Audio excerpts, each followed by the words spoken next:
Hello friends, welcome to Day Trader Telugu. Good evening. Sensex 886 points down 80,982 దగ్గర close అయితే Nifty 293 points down 24,718 దగ్గర close అయింది. Whereas bank Nifty 214 points down 51,350 దగ్గర close అయింది. ఇవాళ మీరు మార్కెట్ స్క్రీన్ ని గమనించారంటే most of the large cap ఇండెక్స్లు కూడా ఆటో స్టాక్స్ కానీ మెటల్ స్టాక్స్ కానీ ఐటీ స్టాక్స్ కానీ రియాలిటీ స్టాక్స్ కానీ భారీగానే ఫాలో అయ్యాయి. Mid cap and small cap space లో కూడా గుడ్ సెల్ ఆఫ్ కనిపించింది. నిఫ్టీ బ్యాంక్ నిఫ్టీ సెన్సెక్స్ గురించి ఎలాగో మాట్లాడుకున్నాం. ఇవాళ మన మార్కెట్స్ చాలా వీక్ గా ఉన్నాయని మనకు అనిపిస్తుంది కదా. బట్ ఫర్ మీ నేను రీసెంట్ టైమ్స్ లో కూడా ఇలాంటి స్టేట్మెంట్ ని వాడాను. నాకు ఇవాళ మన మార్కెట్ స్ట్రాంగ్ గా కనిపిస్తుంది. ఎస్, స్ట్రాంగ్ గానే. ఒక్కసారి గ్లోబల్ గా ఉన్న మార్కెట్స్ పిక్చర్ ని ఒకసారి చూడండి. జపాన్ మార్కెట్ 6% డౌన్ అయింది. ఇండెక్స్ లెవెల్లో చెప్తున్నాను 6% డౌన్ అయింది. తైవాన్ మార్కెట్ 4.5%, హ్యాన్సెంగ్ 2%, కాస్పీ నియర్లీ 4% దగ్గరగా డౌన్ అయింది. ఇలా ఏషియన్ మార్కెట్స్ కాదు, యూరోపియన్ మార్కెట్స్ లో డాక్స్ కూడా ఆల్మోస్ట్ 1.7% డౌన్ అయింది. అండ్ యుఎస్ మార్కెట్స్ కూడా నాస్డాక్ 2.3%, S&P 500 1.5% దగ్గరగా. గ్లోబల్ మార్కెట్స్ అన్ని ఇలా బిగ్ హిట్ జరుగుతున్న సందర్భంలో మన మార్కెట్స్ ఆల్ టైమ్ హైస్ కి దగ్గరగా ఉన్నప్పుడు, ఈజీగా ఒక 2-3% కరెక్ట్ అయ్యే స్కోప్ ఉంటున్నప్పుడు స్టిల్ మన మార్కెట్స్ ఇవాళ స్టేబుల్ గా క్లోజ్ అవుతుండడం. ఎందుకు స్టేబుల్ అని వాడుతున్నానంటే నిఫ్టీ 1% దగ్గరగా ఉంది. బ్యాంక్ నిఫ్టీ తక్కువే పడిందని కాదు. Small and mid cap space లో లెస్ దాన్ 1% ఫాల్ ఉంది. యూజువల్ గా అవి చాలా పెరిగిపోయాయి. మరి పానిక్ సెల్లింగ్ కానీ ఆర్ బిగ్ ప్రాఫిట్ బుకింగ్ కానీ వస్తే ముందు వాటిల్లో రావాలి. మినిమం ఒక 2% ఆర్ 3% అయినా అక్కడ ఒక బిగ్ ఫాల్ కనిపించాలి. అలాంటిది ప్రపంచ మార్కెట్లు పర్టికులర్ గా ఏషియన్ మార్కెట్స్ కుప్పకూలుతున్న సమయంలో కూడా Indian equity markets mild red లో క్లోజ్ అవుతుండడాన్ని, ఇంతటి పానిక్ లో కూడా ఇండియన్ ఈక్విటీ మార్కెట్స్ రిలేటెడ్ గా కొంత బయింగ్ సెంటిమెంట్ కనిపించిందని అనుకోవాలి. మీరు ఓపెనింగ్ అప్పుడు అడ్వాన్సెస్ అండ్ డిక్లైన్స్ ని గమనిస్తే, అంటే ఎన్ని స్టాక్స్ రెడ్ లో ఉన్నాయి, ఎన్ని స్టాక్స్ గ్రీన్ లో ఉన్నాయనేది గమనిస్తే, ఓపెనింగ్ దగ్గర నుంచి కూడా అది నారో అవుతూ వచ్చింది. ఓపెనింగ్ ఎక్కువగా నెగిటివ్ ఉన్నాయి స్టాక్స్, తక్కువ పాజిటివ్ ఉన్నాయి. బట్ గ్రాడ్యువల్ గా నెగిటివ్ కాస్త పాజిటివ్ గా టర్న్ అయ్యాయి చాలా వరకు స్టాక్స్. ఓవరాల్ బ్రాడర్ మార్కెట్ లో after market gap down opening buying sentiment arise అయిందని మనం డిసైడ్ అవ్వచ్చు. ఎందుకు గ్లోబల్ మార్కెట్ సడన్ గా, ఎందుకు ఏషియన్ మార్కెట్స్ పర్టికులర్ గా బిగ్ క్రాష్ అనే చెప్పాలి. 5% అబోవ్ సింగిల్ డే సెషన్. ఒక మార్కెట్ కాదు, multiple markets including global equity markets లో కూడా గుడ్ సెల్ ఆఫ్. ఇలా గ్లోబల్ గా మార్కెట్స్ అని సడన్ గా ఎందుకు పతనం అవడం మొదలు పెట్టాయి? ఫ్రెండ్స్, నేను మీకు డేటా పాయింట్ అయితే చెప్తాను మార్కెట్ లో ఉన్నది. బట్ దాని తర్వాత నా ఒపీనియన్ కొంచెం వినండి. నిన్న మన మార్కెట్స్ క్లోజ్ అయ్యాక ISM మ్యానుఫ్యాక్చరింగ్ డేటా వచ్చింది.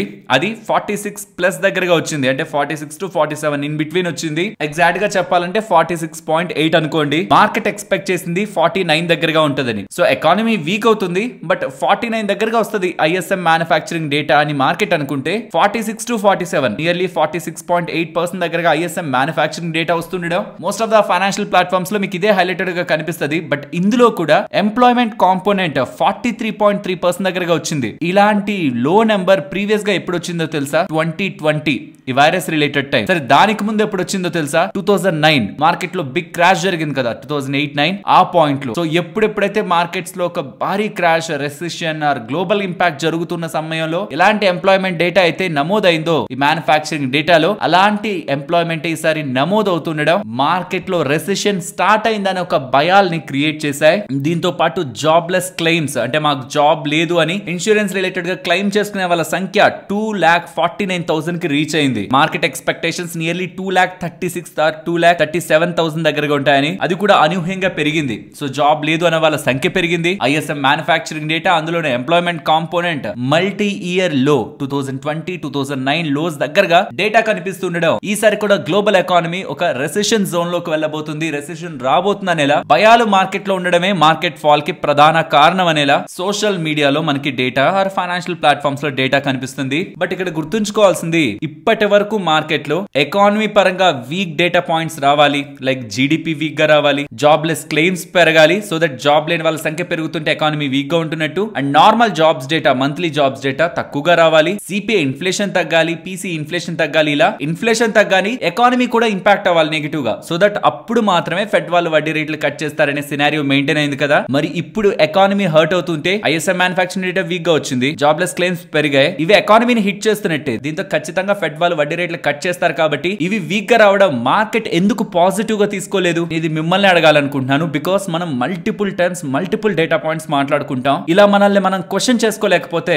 గతంలో వీక్ డేటా పాయింట్స్ రావాలి అప్పుడే పాజిటివ్ అనుకున్నాం, మరి ఇప్పుడు వీక్ డేటా పాయింట్స్ వస్తున్నాయి, పాజిటివ్ ఎందుకు కాదు? ఎందుకంటే ఫెడ్ చైర్మన్ గారు క్లియర్ గా రీసెంట్ ఇంటర్వ్యూలో ఖచ్చితంగా మేము వడ్డీ రేట్లు కట్ చేయాల్సిందే, లేదంటే హార్డ్ ల్యాండింగ్ అవుతుంది, మేము చేయబోతున్నాం నెక్స్ట్ కమింగ్ టైమ్ లో వడ్డీ రేట్ల కట్ ఉంటుందనే క్లారిఫికేషన్ ఇచ్చేశారు. ఇప్పుడు ఎకానమీ రిలేటెడ్ గా స్ట్రాంగ్ గా వచ్చినా వీక్ గా వచ్చినా సెప్టెంబర్ లో రేట్ కట్ ఉంటుందని మార్కెట్ ఫిక్స్ అయిపోయింది. కాబట్టి వన్స్ మార్కెట్ కి రేట్ కట్ జరిగిపోతుందని డిసైడ్ అయిపోతే ఎకానమీ పాయింట్స్ పాజిటివ్ గా రావడమే మంచిది. అలాని నెగిటివ్ గా రావడం వల్ల ఇంత భారీ క్రాష్ జరిగిందా అంటే దాన్ని నేను యాక్సెప్ట్ చేయను. ఎందుకంటే జాబ్లెస్ క్లెయిమ్స్ అనేది వీక్లీ రిలీజ్ అయిపోతుంటది. అసలు డేటా పాయింట్ ఇవాళ రిలీజ్ అయ్యేది మంత్లీ జాబ్స్ డేటా, దాన్ని బట్టి మార్కెట్ ఏమైనా మూవ్ అయిందంటే ఒప్పుకుంటాం. కానీ ఈ jobless claims, weekly jobless claims, ISM manufacturing data గతంలో ఇంకా వర్స్ట్ గా వచ్చిన సందర్భాల్లో కూడా మార్కెట్ 0.5% కూడా రియాక్ట్ అవ్వలేదు. అలాంటిది Asian markets, global markets including US, Europe అన్ని రియాక్ట్ అవుతాయా? కాబట్టి గ్లోబల్ గా మార్కెట్ కు ఒక రీజన్ ఉంది. యుఎస్ కి సంబంధించిన డేటా పాయింట్స్ అన్ని వీక్ గా వస్తున్నాయి, రెసిషన్ అని. వెంటనే ఫైనాన్షియల్ ప్లాట్ఫామ్స్ అన్ని దాన్ని యాంప్లిఫై చేస్తూ ఉండడం, ఆ ఇంపాక్ట్ యుఎస్ స్టాక్స్ మీద, ఏషియన్ మార్కెట్స్ మీద, యూరోపియన్ మార్కెట్స్ మీద అన్నిటి మీద పడింది. ఎందుకంటే అమ్మాలన్నా కొనాలన్నా చేసేది మనుషులే కదా, వాళ్ళెలాగో న్యూస్లు చదువుతారు. రెసిషన్ అనే ఒక వర్డ్ ఎప్పుడైతే మార్కెట్ లోకి రీసెంట్ టైమ్స్ లో ఎప్పుడు వెళ్ళలేదు కదా, ఫస్ట్ టైం ఇలా ఫైనాన్షియల్ ప్లాట్ఫామ్స్ అన్నింటిలో కూడా దాన్ని పట్టుకొస్తూ ఉండడం, మార్కెట్స్ ఓవర్ గా ఫస్ట్ టైం ద రియాక్షన్ ఆ రెసిషన్ అనే వర్డ్ కి రియాక్ట్ అయ్యన్నది నేను అనుకుంటున్నాను. అనుకోవడంలో ఏముంది, అందరూ అనుకుంటారు. కన్ఫర్మేషన్ ఏంటి? అది ఇవాళ వచ్చే జాబ్స్ డేటాతో మనకు అర్థమైపోతుంది. ఒకవేళ ఇవాళ జాబ్స్ డేటా అనుకున్నట్లే వచ్చి మార్కెట్ అక్కడే ఉందనుకోండి, మనం ఏం అబ్జర్వేషన్ చేయలేం. ఒకవేళ స్ట్రాంగ్ గా వచ్చింది అనుకోండి, జాబ్స్ డేటా మంచిగా చాలా స్ట్రాంగ్ గా వచ్చింది అనుకోండి, ఖచ్చితంగా మార్కెట్స్ భారీగా పెరగాలి. ఎందుకంటే జాబ్స్ వీక్ గా ఉన్నాయి. ఈ ఐఎస్ఎం మ్యానుఫ్యాక్చరింగ్ డేటాలోను ఎంప్లాయ్మెంట్ ఇండెక్స్ వీక్ గా ఉంది. అండ్ అన్ఎంప్లాయ్మెంట్ డేటాలో కూడా పీక్ లో అన్ఎంప్లాయ్మెంట్ డేటా ఉందనే కదా మార్కెట్స్ ఫాలో అయ్యాయి. మరి monthly jobs data very important data, strong గా వస్తే జాబ్స్ ఎక్కువ అవుతున్నాయని ఎలా ఇండికేషన్ వస్తే మార్కెట్స్ స్ట్రాంగ్ గా పెరిగాయంటే దెన్ అప్పుడు ఆ డేటా పాయింట్స్ ని బట్టే మార్కెట్ ఫాలో అయిందని మనం నిర్ధారించుకోవచ్చు. లేదు మంత్లీ జాబ్స్ డేటా స్ట్రాంగ్ గా వచ్చిన మార్కెట్స్ ఫాలో అవుతున్నాయంటే ఇది ఒక profit booking irrespective of global recession అనే వర్డ్ మీకు ఏదైతే ఫైనాన్షియల్ ప్లాట్ఫామ్స్ లో కనిపిస్తుంటుందో దీంతో ట్రిగ్గర్ అయి ప్రాఫిట్ బుకింగ్ స్టార్ట్ అవడానికి ఒక రీజన్ గా ఈ ISM manufacturing data, employment data ఉపయోగపడ్డాయి. కానీ అవి రియల్ డేటా పాయింట్స్ కాదన్నది మనం క్లారిటీ అయితే తీసుకోవచ్చు. అలా కాకుండా జాబ్స్ డేటా వీక్ గా వచ్చి అప్పుడు కూడా మార్కెట్ ఇప్పుడు ఎలా అయితే ఫాలో అయిందో అలానే గ్లోబల్ ఈక్విటీ మార్కెట్స్ ఫర్దర్ గా ఫాలో అవుతున్నా దెన్ అప్పుడు గతంలో వచ్చిన డేటా పాయింట్స్ కారణంగా రెసిషన్ అనే ఒక ఫియర్ స్ట్రాంగ్ గా మార్కెట్ లోకి వెళ్ళింది. అండ్ ఈ డేటా పాయింట్స్ ఎకానమీ రిలేటెడ్ గా వచ్చే వీక్ డేటా పాయింట్స్ నెక్స్ట్ నుంచి మార్కెట్ ని నెగిటివ్ గా ఇంపాక్ట్ చేస్తాను ఒక క్లారిటీని మార్కెట్ పరంగా మనం తీసుకోవచ్చు. ఇన్ సింపుల్ టర్మ్స్ ఇప్పటి వరకు ఏదైనా కన్ఫ్యూజ్ అంటే ఇన్ సింపుల్ టర్మ్స్ ఇప్పటి వరకు ఎకానమీ వీక్ గా ఉంటేనే మార్కెట్స్ కి పాజిటివ్, ఎకానమీ స్ట్రాంగ్ గా ఉంటే మార్కెట్స్ కి నెగిటివ్. బికాస్ ఫెడ్ వాళ్ళు వీక్ గా ఉంటేనే కట్ చేస్తారు కానీ స్ట్రాంగ్ గా ఉంటే కట్ చేయరు వడ్డీ రేట్లని మార్కెట్ అనుకుంటూ వచ్చిందనేలా ప్రతి అనాలిసిస్ మీరు గ్లోబల్ ప్లాట్ఫామ్స్ అన్నిట్లో కూడా చూస్తుంటారు. కానీ ఇప్పుడు సడన్ గా టేబుల్ టర్న్ అయినట్లు ఓవర్ రేట్ లో మనకు వస్తున్న డేటా పాయింట్స్ అయితే చూపిస్తున్నాయి. అది నిజమా కాదా అని తెలియాలంటే ఇవాళ వచ్చే జాబ్స్ డేటాకే మార్కెట్ ఎలా రియాక్ట్ అవుతుందనే చూడాలి. వన్స్ ఆ జాబ్స్ డేటా వచ్చాక మార్కెట్ ఒక రియాక్షన్ ని బట్టి ఎలా మనం అర్థం చేసుకోవాలనేది కూడా నేను డీటెయిల్డ్ గా ఎక్స్ప్లెయిన్ చేస్తూ కామెంట్ పెడతాను. బికాస్ టెలిగ్రామ్ లో లేని వాళ్ళు కూడా చూడాలి కదా, సో యూట్యూబ్ కామెంట్ కూడా పెడతాను. టెలిగ్రామ్ లో కూడా అది నేను క్లియర్ గా ఎక్స్ప్లెయిన్ చేస్తాను. అండ్ ఇంట్రెస్టింగ్లీ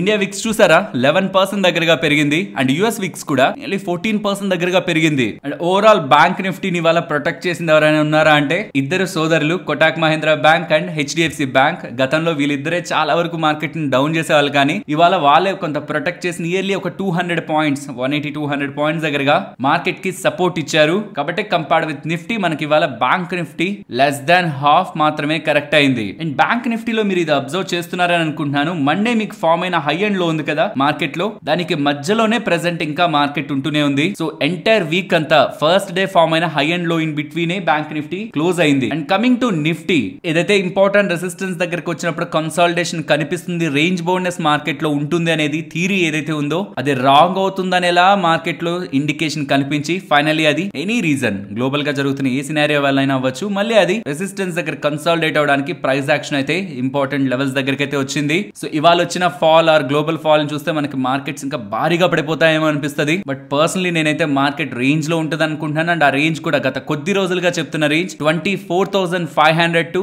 25,300 ఈ 800 పాయింట్ రేంజ్ లో కమింగ్ డేస్ లో నిఫ్టీ ఉంటుందని అయితే ఎక్స్పెక్ట్ చేస్తున్నాను. అండ్ ఇఫ్ ఇన్ కేస్ ఇలా నెక్స్ట్ ఫాల్ అవుతున్నా సరే ఇంకొక 500 పాయింట్స్ దగ్గరగా మార్కెట్ ఫాల్ అవుతున్నా సరే నేను మార్కెట్ వీక్ అయిందని ఒక ఇండికేషన్ పొజిషన్ ని పర్సనల్ గా తీసుకోను. ఈ 24,200 ఈ జోన్ బిలో మార్కెట్ క్లోజ్ అయితేనే మార్కెట్ ఫర్దర్ గా ఇక కొన్ని వీక్స్ పాటు ఆర్ ఈవెన్ మంత్స్ పాటు మార్కెట్ లో ట్రెండ్ రివర్స్ అవబోతుంది. ఇప్పటి వరకు చూసిన గెయిన్స్ ఇక మోస్ట్లీ కొంత టైం పాస్ అవుతాయనే ఒక కాన్ఫిడెన్స్ వీక్నెస్ రిలేటెడ్ గా కన్ఫర్మేషన్ ఈ జోన్ బిలో మాత్రమే నేను తీసుకుంటాను. ఎల్స్ మార్కెట్ మళ్ళీ కొంచెం గ్యాప్ డౌన్ అయ్యారు, కొంత ఫాల్ అయ్యి అగైన్ ఈ లెవెల్ దగ్గరకు వచ్చి కన్సాలిడేట్ అవుతూ ఈ లెవెల్ బ్రేక్ అయ్యి అగైన్ టాప్ సైడ్ కే వెళ్తుందని బులిష్ గానే ఉంటుందని ఈవెన్ ఇవాళ ఫాల్ కానీ ఈవెన్ ఇవాళ వీక్ గా డేటా వచ్చినా గ్యాప్ డౌన్ అయినా నెక్స్ట్ ఫ్యూ డేస్ లో మార్కెట్ అగైన్ స్టెబిలైజ్ అవుతుందన్న ఒక పాజిటివ్ వ్యూ అబౌవ్ మార్కెట్ 24,200 ఉంటున్నంత వరకు పర్సనల్ గా నేను మెయింటైన్ చేస్తున్నాను. బికాస్ గతం మర్చిపోకూడదు. ఇలా బోల్డ్ సార్లు మార్కెట్ నేను వీక్ గా ఉన్నాననేలా ట్రాప్ చేసి మళ్ళీ స్ట్రాంగ్ గా అప్ సైడ్ ఒక 1,500-2,000 పాయింట్స్ దగ్గరగా పెరిగిపోయిన సందర్భాలు ఉన్నాయి. సో కాబట్టి ఇంపార్టెంట్ లెవెల్స్ బ్రేక్ అయ్యి క్లోజ్ అయ్యేంత వరకు కన్ఫర్మేషన్ నాకు కనిపించేంత వరకు జస్ట్ బికాస్ ఇది ఇవాళ ఫాల్ అయింది రేపు ఫాల్ అవుతుంది కదా అని తొందరపడి ఎర్లీగా జంప్ అయి ట్రెండ్ ని క్యాచ్ చేద్దామని చూస్తే అది రాంగ్ ట్రెండ్ అయితే మాత్రం అన్నెసరీగా ట్రాప్ అయి నెక్స్ట్ రిగ్రెట్ అవ్వాల్సి ఉంటుంది. కమింగ్ టు FIS కొంచెం లాంగ్ పొజిషన్స్ ని అయితే యాడ్ చేశారు. ఆల్మోస్ట్ 1,66,000 దగ్గరగా లాంగ్ పొజిషన్స్ ప్రెసెంట్ వాళ్ళు మెయింటైన్ చేస్తున్నారు. And last day FIS 2,090 crore దగ్గరగా ఇండియన్ ఈక్విటీ మార్కెట్స్ లో బై చేశారు. And coming to events recent times లో మల్టిపుల్ టైమ్స్ చెప్తున్నాను. August 8th మార్కెట్ టైమ్ లోనే RBI కి సంబంధించిన ఈవెంట్ అవుట్కమ్ వస్తుంది. 10 to 11 ఇన్ బిట్వీన్ వస్తుంది. నెక్స్ట్ HDFC బ్యాంక్ కి సంబంధించి August 13 MSCI emerging markets index rebalancing లో భాగంగా వాళ్ళ రిలేటెడ్ గా ఒక ఇంపార్టెంట్ అప్డేట్ వస్తుంది. Banking space or particularly HDFC bank and Nifty related గా ట్రేడ్స్ ఆర్ పొజిషన్స్ తీసుకుంటున్న వాళ్ళకి ఇది ఒక one of the big event అన్న విషయాన్ని గుర్తుంచుకోవాలి. అండ్ ఇవాళ జాబ్స్ డేటా రాబోతుంది. Very big important data point. ఇది ఎంటైర్ జూలై మంత్ కి సంబంధించిన జాబ్స్ డేటా ఇంట్రెస్టింగ్ గా ఉంటుంది. ఇన్ఫాక్ట్ ఈ డేటా పాయింట్ తర్వాత మార్కెట్స్ ఎలా రియాక్ట్ అవుతాయి అనేది most of the market participants కూడా వెయిట్ చేస్తున్నారు. మార్కెట్ వ్యూ చెప్పాను కదా, లెవెల్స్ బ్రేక్ అయి బిలో క్లోజ్ అవ్వకుండా ఇవాళ ఉన్నది ట్రెండ్ కాదు, ఇవాళ ఉన్నది రియాక్షన్. ట్రెండ్ అనేది గత కొద్ది రోజులుగా మార్కెట్ ఎలా ఫామ్ చేస్తుంది అనేది చూడాలి. స్టిల్ ఇవాళ మార్కెట్ ఫాల్ అయినా నాకు బులిష్ గానే మార్కెట్ ఉంది. Unless closing below 24,200 current trend కి అగైనెస్ట్ గా వెళ్ళాలని అనుకోవట్లేదు. ఫ్రెండ్స్ ఇలా మార్కెట్ లో ఉంటున్న ఎంటైర్ డేటాను అనాలిసిస్ చేస్తూ వీడియోని ఇలా మీ ముందుకు తీసుకురావడానికి మేము పెడుతున్న ఎఫర్ట్స్ మీకు వాల్యుబుల్ గా అనిపిస్తూ ఉంటే మాత్రం తప్పకుండా మన వీడియోని లైక్ చేయండి. నెక్స్ట్ ఇన్ఫోసిస్ గురించి మాట్లాడుకోవాలి. Just few days back Infosys వాళ్ళకి 32,000 కోట్లకి సంబంధించిన GST డబ్బులు కట్టండి, మీరు అబ్రాడ్ రిలేటెడ్ గా ఓవర్సీస్ రిలేటెడ్ గా చేసిన బిజినెస్ లకి డబ్బులు కట్టాలని కర్ణాటక స్టేట్ GST డిపార్ట్మెంట్ వాళ్ళు వీళ్ళకి షోకాజ్ నోటీసులు అందించారు కదా, నోటీసులను అయితే అందించారు కదా. దీన్ని విత్ డ్రా చేసుకుంటున్నట్టు, సరే మీరేమో ఆ డబ్బులు కట్టాల్సిన నీడ్ లేదని విత్ ఇన్ 1 day మళ్ళీ ఆ నోటీసులని విత్ డ్రా చేసుకుంటున్నట్టు కర్ణాటక స్టేట్ GST డిపార్ట్మెంట్ వాళ్ళైతే అప్డేట్ చేస్తున్నారు. దీని కారణంగా ఏమవుతుందంటే రేపు పొద్దున ఎప్పుడైనా నిజంగానే ఒక GST నోటీస్ ఏదైనా కంపెనీకి వెళ్ళినా మళ్ళీ అది ఎప్పుడో ఒకప్పుడు మళ్ళీ విత్ డ్రా చేసుకుంటారని మార్కెట్ నిజంగా సీరియస్నెస్ ని ఇంత పెద్ద GST నోటీసులు వస్తున్నాయి అన్నప్పుడు పట్టించుకోదు. మీరు గమనిస్తే డెల్టా కాప్ కి GST నోటీసులు అప్పుడే మనకి ఇంత పెద్ద మొత్తంలో ఇంత పెద్ద మొత్తంలో నోటీసులు డెల్టా కాప్ కి వెళ్ళాయి అన్నప్పుడు స్టాక్ చాలా సీరియస్ గా రియాక్ట్ అయింది. స్లోగా చాలా కంపెనీస్ GST నోటీసులు ఇస్తూ ఉండడం, ఇప్పుడు ఇన్ఫోసిస్ కూడా ఇవ్వడం. ఇంత పెద్ద GST నోటీస్ వచ్చినప్పుడు కూడా ఇన్ఫోసిస్ భారీగా రియాక్ట్ అవ్వలేదు. బట్ ఫైనలీ 32,000 కోట్ల GST లెస్ దెన్ 1 day లోనే మళ్ళీ బ్యాక్ తీసుకుంటూ వాళ్ళ ఆర్డర్స్ ని వెనక్కి తీసుకుంటూ ఉండడం ఇన్ఫోసిస్ కి కొంత ఊరట కలిగించిందనే అనుకోవాలి. అలాగే సెంట్రల్ డిపార్ట్మెంట్ కి DGGI కి మాత్రం మీరు రెస్పాన్స్ ని ఇవ్వండి అని ఇన్ఫోసిస్ కి స్టేట్ కర్ణాటక GST డిపార్ట్మెంట్ వాళ్ళు అప్డేట్ చేసినట్లు ఇన్ఫోసిస్ వాళ్ళు ఎక్స్చేంజెస్ కి చెప్తున్నారు. ఫైనలీ ఏదైతే తలనొప్పి అనుకున్నారో అదైతే ఇన్ఫోసిస్ కి క్లియర్ అయింది. Next space net enterprises India గురించి మాట్లాడుకోవాలి. ఇది ఒక చిన్న company, nearly 1,500-1,600 crore market capital ఉంటున్న కంపెనీ. వీళ్ళు trading of commodities and information technology related services ని అందిస్తూ ఉంటారు. వీళ్ళ రిలేటెడ్ గా వస్తున్న అప్డేట్, వీళ్ళు ఈ స్పేస్ నెట్ ఎంటర్ప్రైజెస్ వాళ్ళు అండ్ రష్యాకి సంబంధించిన leading modern fuel technology company ఇద్దరు టైఅప్ అయి 1,600 crore LNG ప్రాజెక్ట్ ని అక్రాస్ ద ఇండియా ఎస్టాబ్లిష్ చేయబోతున్నారనేలా అప్డేట్ అయితే చేశారు. ఈ కంపెనీ మార్కెట్ క్యాపిటల్ 1,600 crore, అది కూడా ఇవాళ పెరిగాక. అలాంటిది ఈ కంపెనీ అండ్ రష్యాకి సంబంధించిన ఇంకొక కంపెనీ టైఅప్ అయి 1,600 crore LNG బిజినెస్. ఈ బిజినెస్ లో వీళ్ళు ఏం చేస్తారు, ఫేజ్ వైజ్ గా డివైడ్ చేస్తున్నారు. ఫేజ్ 1 లో 20 LNG గ్యాస్ స్టేషన్స్ ని అండ్ ఫ్యూయల్ రీటైల్ అవుట్లెట్స్ ని స్టార్ట్ చేస్తారంట. ఫేజ్ 2 లో 180 LNG gas stations and fuel retail outlets ని నేషన్ వైడ్ గా స్టార్ట్ చేసి ప్రభుత్వం కూడా ఈ గ్యాస్ రిలేటెడ్ గా పుష్, క్లీన్ ఎనర్జీ రిలేటెడ్ గా పుష్ కి ప్రయత్నిస్తుంది. కాబట్టి ఇందులో వచ్చే గ్రోత్ ని వీళ్ళు ఆపర్చునిటీగా చూస్తున్నారనేలా, వీళ్ళ పార్ట్నర్షిప్ ద్వారా గెయిన్ అవుతారనేలా అప్డేట్ చేస్తూ ఉండడం మార్కెట్స్ ని ఎగ్జైట్ చేసింది. నెక్స్ట్ ఇన్ఫో ఎడ్జ్ గురించి మాట్లాడుకోవాలి. స్టాక్ ఇవాళ 4% పెరిగింది కదా, దీనికి ప్రధానమైన కారణం జొమాటోలో వీళ్ళు హోల్డ్ చేస్తున్న వాటా. ఇంతకీ జొమాటో ఎందుకు పెరిగింది? ఫ్రెండ్స్ ఒక్కసారి నిన్నటి వీడియోలో జొమాటో రిలేటెడ్ గా ఉంటున్న అనాలిసిస్ ని గమనించండి. నేను అక్కడ రిజల్ట్స్ చెప్పలేదు, రిజల్ట్స్ రిలేటెడ్ గా టర్న్ అరౌండ్ అవుతున్న థీమ్ గురించి మాట్లాడాను. నేను thumbnail లో కూడా స్టాక్ కి టైం వచ్చిందని ఎలా మెన్షన్ చేస్తూ జొమాటో రిలేటెడ్ గా మీకు చాలా ఇంట్రెస్టింగ్ డేటా నిన్నటి వీడియోలో అప్లోడ్ చేశాను. ఎవరైనా మిస్ అయినట్లయితే డెఫినెట్లీ ఆ డేటాను చూడండి. స్టాక్ పెరగడం పడడం అది మార్కెట్ చేతుల్లో ఉంటుంది, కానీ ఏం జరుగుతుంది బిజినెస్ లో, గతంలో ఏముంది, ఇప్పుడు ఏం జరుగుతుంది అన్నది తెలుసుకోవడం హోల్డ్ చేస్తున్న వాళ్ళ రిలేటెడ్ గా అండ్ ఇన్వెస్ట్ చేయాలనుకుంటున్న వాళ్ళ రిలేటెడ్ గా important key point. And Zomato numbers ని ప్రాఫిట్, లాస్, మార్జిన్స్ ఇలా కాదు, టర్న్ అరౌండ్ ఎక్కడ అవుతుంది అన్నది మనం అబ్జర్వ్ చేయాలి. అండ్ జొమాటో ఇలా పెరగడం కారణంగా ఇన్ఫో ఎడ్జ్ కి ఏంటి లాభం? వీళ్ళ దగ్గర సుమారుగా ఒక 14% దగ్గరగా వాటా ఉంది. ఎగ్జాక్ట్ గా కాదు, 13.5 నుంచి 14% దగ్గరగా ఇన్ బిట్వీన్ వీళ్ళకి వాటా ఉంది. ఒక్కొక్క షేర్ ని ఎంత కొన్నారనుకుంటున్నారు? సుమారుగా ₹1.20 దగ్గరగా కొన్నారు ఒక్కొక్క షేర్ ని, జొమాటోకి సంబంధించింది. సో అలా వాళ్ళు సుమారుగా ఒక 5 కోట్ల రూపాయలు ఇన్వెస్ట్మెంట్ చేస్తే అది ఇప్పుడు ఒక 15,000 కోట్ల దగ్గరగా చేరింది. ₹1 దగ్గర ఇన్వెస్ట్ చేశారనుకుందాం యావరేజ్ గా, నియర్లీ 260 టైమ్స్ వాళ్ళ ఇన్వెస్ట్మెంట్ పెరిగినట్టు. కాబట్టి జొమాటో పెరుగుతున్న ప్రతిసారి, not only Zomato, policy Bazaar కి సంబంధించిన పీబీ ఫిన్టెక్ పెరుగుతున్న ప్రతిసారి ఇన్ఫో ఎడ్జ్ ని అది మూవ్ చేస్తుంది. నెక్స్ట్ బ్లాక్ బాక్స్ గురించి మాట్లాడుకోవాలి. వీళ్ళకి 410 crore విలువ చేసే ఫండింగ్ రిలేటెడ్ గా కమిట్మెంట్ దొరుకుతున్నట్లయితే డేటా కనిపిస్తుంది. ఇలా 410 కోట్లు వీళ్ళు రైజ్ చేసి వీళ్ళ బిజినెస్ రిలేటెడ్ గా గ్రోత్ కి అండ్ ఎక్స్పాన్షన్ కి, డేటా సెంటర్స్ బిజినెస్ రిలేటెడ్ గా ఇన్ఫ్రాస్ట్రక్చర్ ని బిల్డ్ చేసుకోవడానికి 410 crore వీళ్ళు యూజ్ చేస్తారనేలా, అండ్ ఈ business exponentially next 3 to 5 years లో గ్రో అవ్వనుందనేలా, because of various industries cloud and AI related గా డిపెండ్ అవుతున్నాయి. కాబట్టి డేటా సెంటర్ బిజినెస్ కి strong growth scope ఉందనేలా black box వాళ్ళు కామెంట్స్ చేస్తూ ఉండడం. నియర్లీ ఒక 410 crore రాబోతుంది, అది బిజినెస్ లో పెడతాం, అది కూడా స్ట్రాంగ్ గా గ్రో అవుతుంది, ఎక్స్పోనెన్షియల్ గా గ్రో అవుతుంది. ఇక్కడ అండర్లైన్ చేస్తుంటారు చూడండి. దీని కారణంగానే positive statements and 410 crore related గా ఫండింగ్ వీళ్ళకి దొరికిందని చేస్తున్న అప్డేట్స్ స్టాక్ ని వాళ్ళ అప్పర్ సర్క్యూట్ లో క్లోజ్ చేశాయి. శక్తి పంప్స్ గురించి మాట్లాడుకోవాలి. వీళ్ళకి 558 crore విలువ చేసే ఆర్డర్ యూపీ గవర్నమెంట్ నుంచి లభించినట్లు, అండ్ ఇది March 31st, 2025 లోపు వీళ్ళు ఎగ్జిక్యూట్ చేస్తారనేలా శక్తి పంప్స్ వాళ్ళు అప్డేట్ చేస్తున్నారు. గుర్తుంచుకోవాల్సింది, ఇది component B of PM Kusum scheme లో వస్తున్న ఆర్డర్లు ఇవన్నీ కూడా. ఎప్పుడైతే కాంపోనెంట్ సి ఉంటుందో అక్కడ కూడా వీళ్ళకి ఆర్డర్స్ ఎక్కువగానే లభిస్తాయి. ఈ స్కీమ్ రిలేటెడ్ గా వీళ్ళు బెనిఫిట్ చెందుతారని ఒకప్పుడు చాలా టైం బ్యాక్ మాట్లాడుకున్నాం. ఐ థింక్ 1.5 year బ్యాక్ మాట్లాడుకున్నాం. బట్ చాలా నెలల పాటు అలాంటి ఆర్డర్లు ఏమీ వీళ్ళకి దొరకలేదు. బట్ రావడం మొదలు పెట్టినప్పటి నుంచి, గత ఫ్యూ మంత్స్ నుంచి ఆర్డర్స్ మొదలు పెట్టినప్పటి నుంచి స్టాక్ 3 times 4 times దగ్గరగా మల్టిప్లై అయిపోయింది. ఇదే గవర్నమెంట్ స్కీమ్స్ తో రిలేట్ అవుతున్న స్టాక్స్ తో, లైక్ రైల్వే స్టాక్స్ కానీ, డిఫెన్స్ స్టాక్స్ కానీ, వాటర్ రిలేటెడ్ గా ఉంటున్న ఇన్ఫ్రాస్ట్రక్చర్ లో పంప్ సిస్టమ్స్ అందిస్తున్న వీళ్ళకి కానీ దగ్గర మొత్తం ఉంటుంది. బట్ ఆర్డర్స్ రావాలి, దానికి గవర్నమెంట్ సపోర్ట్ రావాలి. దొరికినప్పుడు ఇలా మల్టీ బ్యాగర్స్ అవుతాయి. నెక్స్ట్ నిన్నటి వీడియోలోనే Tata Motors numbers, ITC numbers వీటి గురించి మాట్లాడుకున్నాం. బట్ నెంబర్స్ అయిపోయాక మేనేజ్మెంట్ కామెంటరీలో టాటా మోటార్స్ పరంగా నెంబర్స్ బానే ఉన్నాయి. బట్ మేనేజ్మెంట్ ఇస్తున్న గైడెన్స్ లో చైనా అండ్ యూరోప్ లో జేఎల్ఆర్ రిలేటెడ్ గా కొన్ని అన్సర్టనిటీస్ ఉన్నాయని, బిజినెస్ పరంగా కస్టమర్ అక్విజిషన్ కాస్ట్ అనేది కొంత మారుతూ ఉందని కొంచెం నెగిటివ్ గా కామెంట్స్ అయితే టాటా మోటార్స్ వాళ్ళు ఇవ్వడం జరిగింది. అలాగే టాటా మోటార్స్ సంబంధించిన బిగ్గెస్ట్ అనౌన్స్మెంట్, వీళ్ళ డీమర్జర్ అనౌన్స్మెంట్ ఉంది కదా, వీళ్ళ కమర్షియల్ వెహికల్ బిజినెస్ ని అండ్ రిలేటెడ్ ఇన్వెస్ట్మెంట్స్ ని ఒక ఎంటిటీగా తీసుకురావాలని,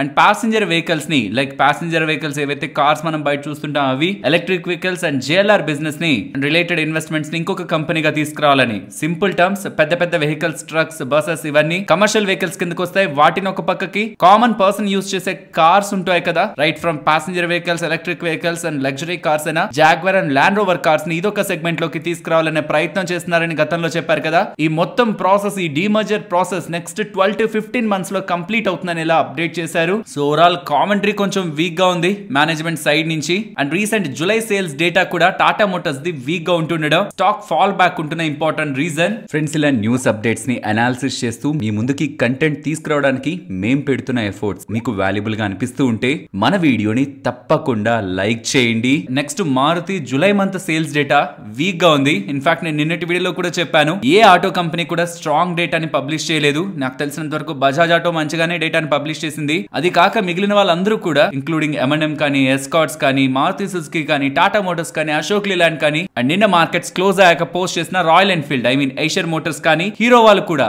ఇంక్లూడింగ్ ఎవ్రీవన్ వీక్ నెంబర్స్ నే పోస్ట్ చేస్తున్నారు. అది కూడా ఇయర్ ఆన్ ఇయర్ కంపారిజన్ లోనే వీక్ డేటాని పబ్లిష్ చేస్తున్నారు. అందులో మారుతి సుజుకి కూడా యాడ్ అవుతుంది.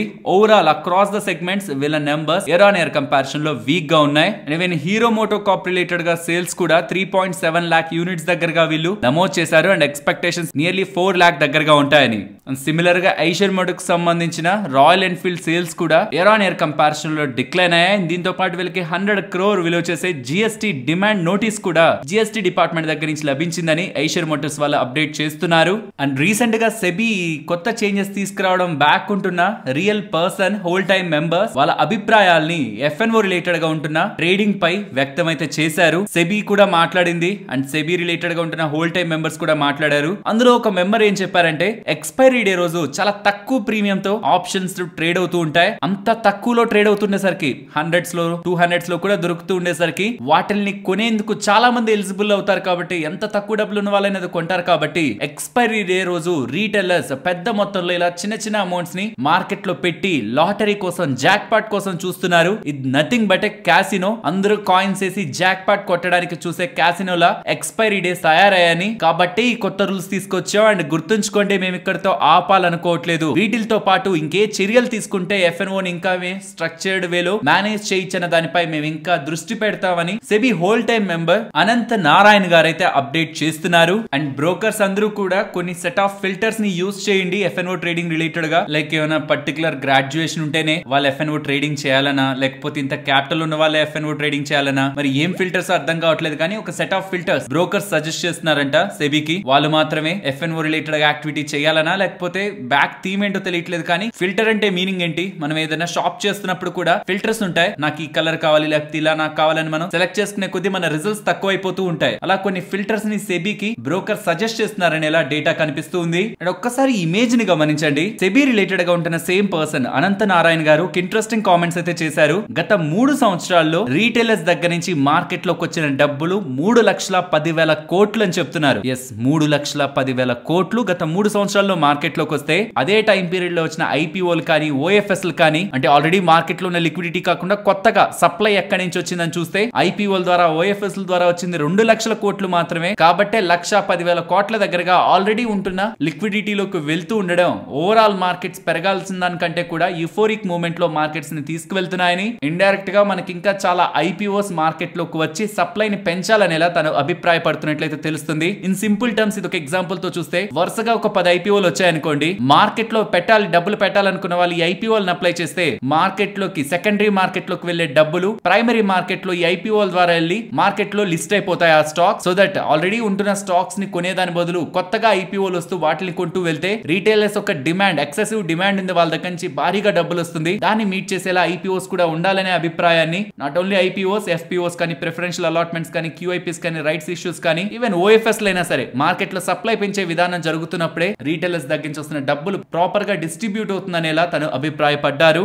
నెక్స్ట్, క్యూమెన్ స్టాక్ ఇవాళ 10% డౌన్ అయింది కదా. దీనికి ప్రధానమైన కారణం వీళ్ళ పేరెంట్ కంపెనీ నెంబర్స్ ని పోస్ట్ చేసినప్పుడు ఇండియన్ రెవెన్యూస్, బికాస్ అది పేరెంట్ కాబట్టి వేరియస్ కంట్రీస్ లో వాళ్ళ రెవెన్యూ గ్రోత్ ఎలా ఉందో చెప్తారు. అక్కడ ఇండియాలో వాళ్ళకి 12% గ్రోత్ ఉంటుందని ఎక్స్పెక్ట్ చేస్తే 10% డిక్లైన్ కనిపించింది. 12% గ్రోత్ నుంచి 10% డిక్లైన్ కనిపించడం ఇండియాలో వీళ్ళ ఉంటున్న కంపెనీ బెటర్ గా ఈసారి పర్ఫార్మ్ చేయదని ఒక అంచనాలు. అండ్ దీంతో పాటు వాళ్ళ గైడెన్స్ ని కూడా కమింగ్ టైమ్స్ లో ఇండియన్ బిజినెస్ పరంగా వీక్ గా ఇస్తుండడం ఓవరాల్ ఇక్కడ ఉంటున్న వాళ్ళ ఇండియన్ కంపెనీ రిలేటెడ్ గా స్టాక్ ప్రైస్ లో ఇంపాక్ట్ అయితే కనిపించింది. Next, Zomato founder and current CEO Deependra Goyal గారు ఉన్నారు కదా, త్వరలో జొమాటోకి సంబంధించిన డిస్ట్రిక్ట్ యాప్ రాబోతుందనేలా తన స్టేట్మెంట్ అయితే చేశారు. బయట వెళ్ళి తిరగాలనుకుంటూ ఉంటారు కదా, అవుట్ గోయింగ్ పీపుల్ ఉంటారు కదా, మూవీస్ కానీ, స్పోర్ట్స్ కానీ, ఏదైనా యాక్టివిటీస్ కానీ చేయాలనుకుంటుంటారు. వాళ్ళ రిలేటెడ్ గా ఈ బిజినెస్ అనేది క్యాటర్ చేస్తుందని, డిస్ట్రిక్ట్ యాప్ అనేది వాళ్ళకి సర్వీసెస్ ని అందిస్తుందని వీళ్ళు ఇంపార్టెంట్ స్టేట్మెంట్ చేశారు. ఇక్కడ ఇదంతా ఎందుకు మాట్లాడుతున్నానంటే, పేటిఎం రిలేటెడ్ గా ఈ అవుట్ గోయింగ్ బయటికి వెళ్ళి ఎంజాయ్ చేయాలనుకుంటున్న వాళ్ళ రిలేటెడ్ గా పేటిఎం దగ్గర కొంత బిజినెస్ ఉంది. దాన్ని జొమాటో వాళ్ళు అక్వైర్ చేస్తారని మార్కెట్ లో ఎక్స్పెక్టేషన్స్ కూడా ఉన్నాయి. సో ఇప్పుడు డిస్ట్రిక్ట్ యాప్ ని తీసుకొస్తున్నారు కాబట్టి పేటిఎం రిలేటెడ్ గా ఉంటున్న బిజినెస్ ని కూడా జొమాటో వాళ్ళ దగ్గర ఆల్మోస్ట్ 12,000 crore దగ్గరగా క్యాష్ ఉంది కాబట్టి ఆ డబ్బులు యూస్ చేసి పేటిఎం రిలేటెడ్ గా ఉంటున్న నాన్ కోర్ బిజినెస్ ని అక్వైర్ చేస్తారని కూడా దీపేంద్ర గోయల్ గారు ఈ డిస్ట్రిక్ట్ యాప్ మేము లాంచ్ చేయబోతున్నాం అనగానే, వాళ్ళు ఈ యాప్ రిలేటెడ్ గా బిజినెస్ ని కొంతవరకు పేటిఎం దగ్గర నుంచి అక్వైర్ చేస్తారని మార్కెట్ లో సెంటిమెంట్ బిల్డ్ అవుతూ పేటిఎం స్టాక్ ఇవాళ 6% దగ్గరగా పాజిటివ్ లో ఎండ్ అయింది.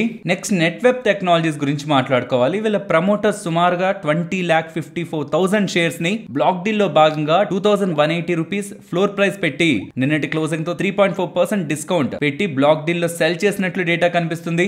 ఇందులో భాగంగా 450 crore దగ్గరగా ప్రమోటర్స్ డబ్బులు రైజ్ చేస్తున్నట్లు అప్డేట్స్ అయితే కనిపిస్తూ ఉన్నాయి. రీసెంట్ టైమ్స్ లో వాళ్ళ నెంబర్స్ ని పోస్ట్ చేశారు. And after numbers promoter stake cell related గా అప్డేట్స్ ఇప్పుడు కనిపిస్తూ ఉన్నాయి. Friends, most of the after market results నిన్న మార్కెట్ క్లోజ్ దాకా వచ్చిన రిజల్ట్స్ నిన్నే మాట్లాడుకున్నాం. అండ్ అందులో మిస్ అయిన కొన్ని ఇప్పుడు మాట్లాడుకుంటూ లేటెస్ట్ గా ఇవాళ మార్కెట్ క్లోజ్ దాకా వచ్చిన నెంబర్స్ ని డిస్కస్ చేద్దాం. First, Kalyan jewellers overall numbers వీళ్ళ business growth in South Indian growth related గా వీళ్ళు రిపోర్ట్ రిపోర్ట్ చేస్తున్న data overall data market expectations కంటే బెటర్ గానే ఉంది. స్టాక్ రియాక్ట్ అవ్వకపోవచ్చు బట్ నెంబర్స్ బాగున్నాయి. నెక్స్ట్ హిందుస్థాన్ జింక్ నెంబర్స్ మాట్లాడుకోవాలి. వీళ్ళ నెంబర్స్ కూడా year on year comparison strong గానే డెలివర్ చేశారు. పర్టికులర్ గా మార్జిన్స్ బెటర్ దాన్ ఎక్స్పెక్టెడ్ ఉన్నాయి. దీంతో ఓవరాల్ ప్రాఫిటబిలిటీ కూడా ఇయర్ ఆన్ ఇయర్ కంపారిజన్ లో 20% దగ్గరగా ఇంప్రూవ్ అయింది. నెక్స్ట్ యూపీఎల్ నెంబర్స్ గమనించారంటే రెవెన్యూస్ ఫ్లాట్ గా ఉన్నాయి, మార్జిన్స్ డ్రాప్ అవుతున్నాయి. మార్జిన్స్ డ్రాప్ అవడానికి ప్రధానమైన కారణం ట్రాన్స్పోర్టేషన్ కాస్ట్లు ఎక్కువగా వీళ్ళకి పెరిగాయని, దీంతో పాటు ఫారెక్స్ రిలేటెడ్ గా ఉంటున్న చేంజెస్ కూడా ఈసారి మార్జిన్స్ అండ్ ప్రాఫిటబిలిటీ ఇంపాక్ట్ లో ప్రధాన కారణాలుగా కనిపిస్తున్నాయి. So overall numbers below market expectations ఉన్నాయి. దీంతో స్టాక్ కూడా ఆఫ్టర్ నెంబర్స్ 5% దగ్గరగా కరెక్ట్ అయింది.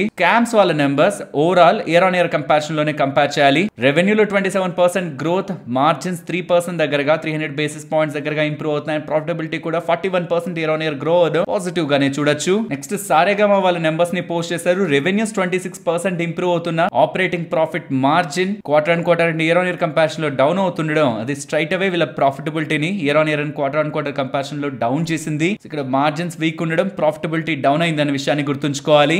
దానికి agritech numbers year on year comparison లో డీసెంట్ మార్జిన్ ఎక్స్పాన్షన్ కారణంగా రెవెన్యూస్ 34% పెరిగిన due to this margin expansion profitability 49% దగ్గరగా ఇంప్రూవ్ అయింది. ఓవరాల్ నెంబర్స్ ఈ మార్జిన్ ఎక్స్పాన్షన్ తో టోటలీ పాజిటివ్ గా టర్న్ అవుతున్నాయి. అండ్ ఎస్ఎంఎల్ ఇసూజు వాళ్ళు యూజువల్ గా నెంబర్స్ ని పబ్లిష్ చేసినప్పుడు స్ట్రాంగ్ నెంబర్స్ ని చేస్తారు, బిజినెస్ రిలేటెడ్ గా డేటా. అండ్ రిజల్ట్స్ లో కూడా రెవెన్యూస్, మార్జిన్స్ అండ్ ప్రాఫిటబిలిటీలో significant growth on year comparison వీళ్ళు డెలివర్ చేశారు. నెక్స్ట్ న్యూలాండ్ ల్యాబొరేటరీస్ నెంబర్స్ గురించి మాట్లాడుకోవాలి. నెంబర్స్ నిన్నటి వీడియోలోనే డిస్కస్ చేసాం. నెంబర్స్ బెటర్ గా ఉన్నాయి బట్ దీంతో పాటు మేనేజ్మెంట్ కామెంటరీ కూడా కాషియస్ గానే ఉంది. అంటే వాళ్ళు సూపర్ గా పర్ఫార్మ్ చేస్తామని నేను చెప్పలేదు. ఈసారి వచ్చిన నెంబర్స్ ని నెక్స్ట్ కమింగ్ టైమ్స్ లో కూడా అలానే వస్తాయి అనుకోకండి. ఓవరాల్ ఇయర్ కొంత సబ్డ్యూడ్ గానే ఉంటది. FY26 నుంచి మేము స్ట్రాంగ్ గా గ్రో అవుతామనే చెప్పారు బట్ మార్కెట్ లో ఆ కాన్ఫిడెన్స్ కూడా అంటే మీరు అంత పాజిటివ్ గా తీసుకోవద్దు. బట్ నెక్స్ట్ గ్రో అవుతాం, ఇప్పుడే అంత గ్రో అవ్వమని చెప్తున్నా సరే ఇప్పుడు ఇంత వండర్ఫుల్ నెంబర్స్ ని వీళ్ళు డెలివర్ చేయడం, ఈ నెంబర్స్ నిన్నటి వీడియోలో డిస్కస్ చేసాం, డెలివర్ చేయడం నిన్న పెరిగింది స్టాక్ అండ్ ఇవాళ కూడా స్ట్రాంగ్ గా స్టాక్ ప్రైస్ లో ఇంపాక్ట్ అయితే కనిపించింది.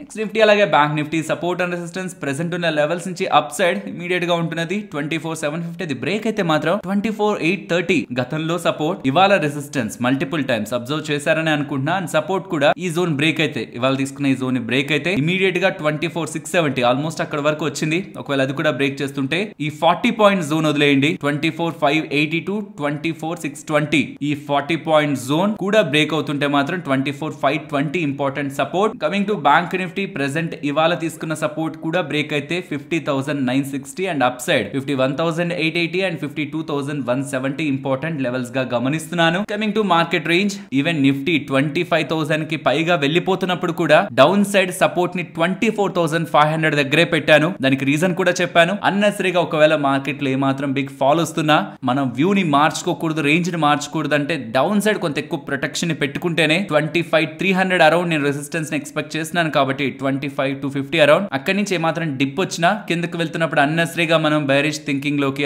మళ్ళీ రేంజ్ చేంజ్ చేసి అడ్జస్ట్మెంట్ చేసి స్కోప్ లోకి వెళ్లకుండా ఉంటామని 24,500 to 25,300 ఈ 800 పాయింట్ రేంజ్ తీసుకున్నాం అండ్ అది ఫర్దర్ గా కూడా కంటిన్యూ అయ్యేలాగే కనిపిస్తుంది. లెట్స్ సీ ఏదైనా important levels below or above close అవుతుంటే ఫర్దర్ గా దాని గురించి మాట్లాడుకుందాం. మరొక ఇంట్రెస్టింగ్ వీడియోతో నేను మళ్ళీ మీ ముందుకు వస్తాను. అంతవరకు టేక్ కేర్, జై హింద్.